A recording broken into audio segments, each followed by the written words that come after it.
Está con nosotros Juan Antonio de Castro, doctor en Economía, exfuncionario de Naciones Unidas. Juan Antonio, bienvenido. Gracias, buenos días. Feliz inicio de curso. Sí, duro volver de vacaciones, pero bien, listo, preparado. Guerra de Ucrania. Esta noche veíamos una información exclusiva de Reuters que decía que investigadores estadounidenses habían localizado el lugar donde Rusia podría albergar un nuevo misil nuclear ruso para su lanzamiento, donde podría albergar el lanzamiento de ese misil. Vamos escalando en toda la fotografía nuclear cuando se nos empieza a abrir puertas de que pudiera haber un entorno de mesa de negociación de paz. A mí me da la sensación de que no es una escalada, por mucho que intenten, sobre todo del lado de occidental, ¿no? De la OTAN, de plantear un tema de amenazas nucleares. Creo que estamos más bien en un compás de espera, en un stand-by en el que cada uno trata de reforzar su posición antes de las negociaciones, ¿no? Negociaciones de paz va a haber, no cabe duda que las va a haber, tarde o temprano, estarán ligadas al cambio, a las elecciones de Estados Unidos, seguramente puede cambiar completamente el tema. Creo que hay una especie de compás de espera tanto del lado de la OTAN como del lado de Vladimir Putin de tratar de afianzar posiciones, avanzar lo más posible, tratar de tomar el Donbass por parte de Putin y desde luego llegar reforzado a esa negociación. ¿Por qué tiene que tener lugar? Pues porque esto no tiene fin. Esto no tiene fin y afecta también afecta a Europa de manera tremenda. Pero lo vamos a comentar ahora seguramente sobre el tema de Alemania, ¿no? Pero que duda que esta guerra está afectando a la competitividad europea, al crecimiento europeo y eso no conviene, bueno, por supuesto no conviene a Rusia, pero no conviene a Europa para nada. La manera en que una nueva administración americana se pueda negociar con ella desde Europa de manera diferente podría cambiar las cosas. Hablamos de Europa, llevamos todo el día hablando del tema de Volkswagen alrededor de esa fotografía complicada alrededor del sector automoción. Sin embargo, hemos visto, por ejemplo, en las últimas horas a Polonia decir, aunque la OTAN nos dice que no derribemos misiles rusos en Ucrania, es nuestro deber hacerlo. A pesar de toda esa fotografía, sigue la escalada, sigue el movimiento hacia un choque antes o después entre la OTAN y Rusia, con Europa como elemento fundamental por cercanía. Pues no lo sé, porque desde luego del lado de la OTAN a mí me parece más bien que hay una especie, da la sensación de una marcha atrás, ¿no? Como decir la OTAN, cuidado, no vamos a hacer tanto lío, que no haya jaleo en Polonia, que no vayamos a ir. Es un mensaje contrario a lo que llevábamos oyendo antes de vacaciones, en la que todo era hay que prepararse, esto no acaba nunca, vamos a acabar con Rusia, y están poniendo bombas atómicas en todos los lados. Había una especie de lenguaje muy belicista. Cambia de repente completamente en el lenguaje, es para no creérselo. Simplemente yo creo que es dar ese compás de espera. Lo que quiere la OTAN es dar un compás de espera. Creo que la propia administración americana está a la espera y no quiere tomar decisiones sobre la guerra en Ucrania antes de las elecciones, ¿no? Me da toda esa sensación. A partir de aquí, ¿cómo se puede ver la fotografía a medio plazo, sobre todo en esa mesa de negociación que estabas comentando? ¿Se puede caminar en octubre cuando se supone que hay una segunda cumbre o crees que todavía va a ser muy pronto? Yo creo que habrá comienzo en octubre, ¿no? Y que se confirmará seguramente, quizá después de las elecciones americanas, la negociación completa. Pero que esto tiene que acabar porque no tiene ninguna lógica desde el punto de vista humano, es una catástrofe, ¿no? Completa. Que cada uno va a afianzar sus posiciones, desde luego sí, que Rusia tiene la intención de mantener todo lo que ha conquistado de reloj al Donbass y poder llegar así a la mesa de negociación y que desde el lado de Ucrania están intentando, los intentos de Kursk no parecen que vayan a llegar muy lejos, como tampoco fue aquella incursión que hubo ya en su momento. Y eso está retrasando, perdón, está retrasando un poco toda la situación. Tenemos una fotografía también de cambio de modelo y sobre todo de crisis de modelo. Está Putin en Mongolia, país que está dentro de aceptar las resoluciones de la Corte Penal Internacional. Putin tiene una orden de arresto. Putin está en Mongolia y no ha sido o no está siendo detenido. ¿Es un mensaje también a que el sistema que tenemos montado hace aguas por determinados lugares? Yo creo que es un mensaje que la famosa idea de que el policía americano de Estados Unidos va a instaurar la democracia e imponerla con sus sanciones. Acabamos de ver con el avión de Maduro, ¿no? De Nicolás Maduro. De que esas lecciones de democracia dadas a los países han demostrado en el fondo no digamos, no ser entendidas internacionalmente, ¿no? Si tú realmente intentas instaurar la democracia e intervienes en los países para que eso ocurra, no habría ocurrido lo que está ocurriendo, que es que en el fondo intervienes solo te pones de acuerdo con las dictaduras que te convienen y intervienes en aquellas que no. No hay una credibilidad del policía americano actuando a nivel internacional. Y esa falta de credibilidad es lo que le está dando alas, yo creo, muchísimo a Putin y a otros para actuar de una manera mucho más libre, ¿no? Incluso sobre todo si ve que la Corte Penal no actúa. Y la Corte Penal no actúa, pero la Corte Penal y todas las instituciones están muy ligadas al poder norteamericano.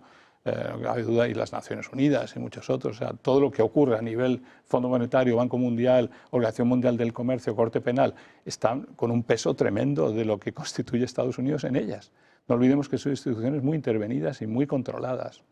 En el fondo lo que nos está faltando es una nueva arquitectura internacional, institucional, que no llega nunca porque Bretton Woods ha sucumbido y no hay un sustituto, y lo estamos sustituyendo por unos paliativos, digamos, de gobernanza muy mediocre, tipo globalista, con una serie de visiones que no cuadran. Yo cada vez pienso más que el problema no está en conspiraciones y en los malos o los ricos que están organizando el mundo. Creo que cada vez más está en la irresponsabilidad y la ineficacia absoluta de nuestros políticos. Creo que los políticos no llegan a controlar, es decir, el caos es tal que se les va viniendo encima, que no llegan a controlarlo de una manera lógica y están cometiendo cantidad de errores. Y luego subsanan esos mismos errores, ¿no? Pero en el fondo yo creo que es más ineptitud que ganas de fastidiar, o que tengan una visión geopolítica o geoeconómica determinada, o que sean unos globalistas empedernidos que quieren controlar el mundo y ser totalitarios. Creo que cometen errores, tienen sus agendas y cometen muchísimos errores. Y da la sensación de que, como hoy lo vemos mucho más, cometen muchos más errores que en el pasado. Seguramente los mismos, pero los vemos gracias a las redes sociales. Y el otro punto que llama la atención dentro de ese cambio, ¿no?, de orden mundial es lo que ayer conocíamos alrededor de que Turquía habría solicitado ya hace meses la entrada en los BRICS. Una Turquía que ha pedido la entrada en la Unión Europea, que ve como von der Leyen da entrada, o von der Leyen, el conjunto europeo, da entrada a Ucrania, y ayer decía en aquella comparecencia de las 2 de la tarde, von der Leyen ayer comentaba que los Balcanes deben entrar en Europa, los Balcanes deben darle acceso a Europa a ellos. Y Turquía sigue mirando, pero el movimiento de Turquía viene a reflejar, más que la geopolítica, un cambio importante, más que la geopolítica puntual, un cambio importante a futuro, que los emergentes, que China, que India, que Rusia, que Brasil, pero también México, vienen a conformar un nuevo modelo de crecimiento económico y un nuevo, ahora sí, cambio del orden económico mundial. Desde luego vienen a conformar un nuevo orden económico porque están teniendo resultados muy superiores a los que tiene Occidente en este momento, y en particular Europa. Entonces, claro que todo el mundo sabe que están funcionando mucho mejor, que crecen más, que tienen mayor demografía, que su comercio bilateral entre países desdolarizado es cada vez mayor. Turquía ve como otros países, como incluso Argentina lo planteó en su momento, y otros, entrar en BRICS, por la idea de que la estructura, la institucionalidad de Bretton Woods ha desaparecido prácticamente, y que se está creando una nueva. Y cuando hay algo nuevo en creación, te vas situando. Y los países están viendo de dónde pueden sacar más en este momento, más tajada. Lo que todo refleja al final es la gran pelea, la pelea global tecnológica entre China y Estados Unidos. En el fondo, a ver quién controla más. Y esa pelea entre los dos se traduce también a efectos de alianzas en los BRICS ligadas más a China, seguramente, que a Estados Unidos, con la esperanza de que China en el fondo está ganando terreno, y Estados Unidos lo está demostrando por su complejo en este momento frente a China en el plano tecnológico. La gran batalla es realmente el capitalismo en la nube. El capitalismo en la nube del que se pelean Estados Unidos y China en este momento por dominarlo. Y el capitalismo en la nube, que además está en este momento falseando el funcionamiento del capitalismo material más clásico. Nadie entiende por qué cuando bajan los tipos de interés no se anima la economía. Nadie entiende por qué en España cuando suben tampoco caen. Nadie entiende qué es lo que está pasando. Y en definitiva lo que está pasando es que hemos pasado a un capitalismo en la nube, pero que es muy superior, y que está anulando y falseando todo lo que puede hacer el capitalismo tradicional.